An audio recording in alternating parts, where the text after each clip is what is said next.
Happy Tuesday morning to you, everyone. Welcome back to Morning Musings. My name is Don K. Preston. I am the president of Preterist Research Institute of Ardmore, Oklahoma. Have you got it on your calendar? July 12th, 13th, 14th, Ardmore, Oklahoma Convention Center, Preterist Pilgrim Weekend. Our theme is Back to the Basics. By the way, one of my lessons, at least one of my lessons, is going to be focused on the Olivet Discourse. How fundamental is the Olivet Discourse to understanding biblical eschatology? Well, I can tell you this. If you don't understand Matthew chapter 24, you will not understand 1 Thessalonians chapter 4. Okay? Pardon me. All right. Well, we are continuing our examination of the resurrection of 1 Corinthians 15.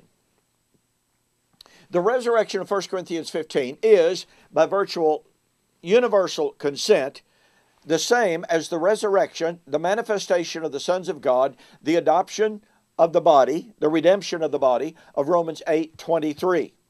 Okay, so when we examine and when we realize that the redemption of Romans chapter 8 is set within the context of the then present martyrdom, suffering, persecution for the cause of Christ, and that Paul was promising his audience, the Romans, being persecuted for their faith, that their redemption, the completion of the adoption process, i.e. the resurrection, was coming in a little while. So, suffering and martyrdom and the promise of imminent vindication, imminent judgment, imminent glorification, imminent resurrection are found and linked together.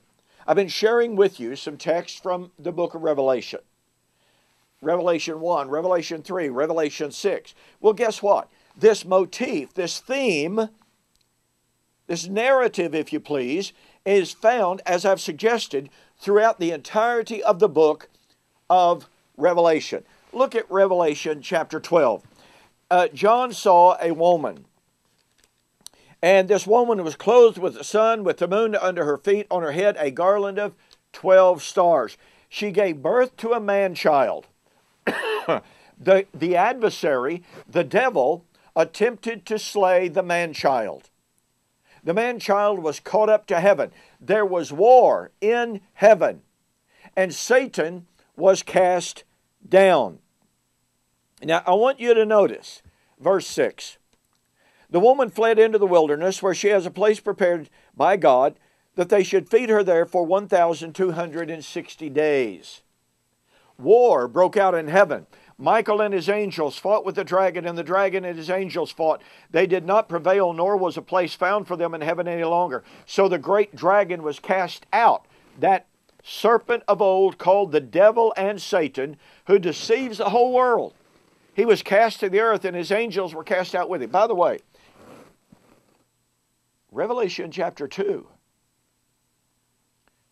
helps out in interpreting this, because the devil is seen personified there as Israel persecuting the church.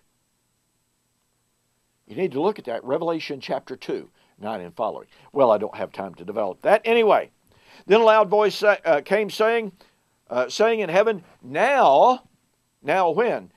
Satan cast out of heaven. Now salvation and strength and the kingdom of our God and the power of his Christ have come. For the accuser of our brethren, who accused them before our God day and night, has been cast down. Oh, but wait, the victory is not final. And they overcame him by the blood of the Lamb and by the word of their testimony. They did not love their lives to death. See, this is a reiteration of Revelation 6. The souls of those who had been slain for the word of God and for their testimony. Here, those who had the testimony of Christ have been slain. They did not love their life unto death. Watch. Therefore rejoice, O heavens, you who dwell on them. Woe to the inhabitants of the earth. Watch this. Catch the power of this. For the devil has come down to you, having great wrath. Why? Because he knows he has on a short time. A short time to do what? To persecute the saints. when the dragon saw that he had been cast to the earth, he persecuted the woman who gave birth to the child. The woman was given 2 wings of a great eagle, that she might fly into the wilderness, or a place where she was nourished for a time, times and a half time, from the presence of the serpent. Down to verse 16.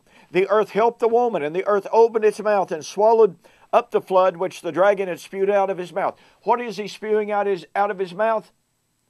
The attempt to kill the children, the seed of the son. And the dragon was enraged with the woman, and he went to make war with the rest of her offspring, who keep the commandments of God and have the testimony of Jesus Christ. What do we find here? We find persecution of the saints, an initial victory, Satan cast out of heaven. Well, what does Revelation 6 show us? Past persecution, martyrdom. They were given robes and told to rest for a little while. That is a symbol of initial victory, of the initiation of the victory, if you please. Revelation 6, they were told, rest only for a little while until your fellow brethren should be slain as you are, should be filled up. Revelation chapter 12, Satan attempted to kill the man-child. He couldn't. He persecuted the woman. She was protected. But more persecution was coming. Revelation 6, rest for a little while until your fellow brethren who should be slain, pardon me, should be filled up. Revelation chapter 12. Satan only has a little while. Folks, it's been 2,000 years since this was written. 2,000 years is not a little while. So we find right here in Revelation chapter 12. And by the way, what would happen to Satan at the end of that little while? He would be destroyed. Now watch, he's already been cast down. He has already been cast down. That's the binding of Satan, Revelation chapter 20. That's the initial victory. Robes and crowns, robes and crowns, robes and crowns. Okay, keep that in mind. But do you see where we have the initial victory waiting for the consummation? The consummation is the destruction of Satan. When would the destruction of Satan take place? At the end of the millennium. How far off was that? Oh, in a little while. Once again, what we find, martyrdom, the promise of vindication, the promise of victory coming in a little while. This time at the destruction of Satan.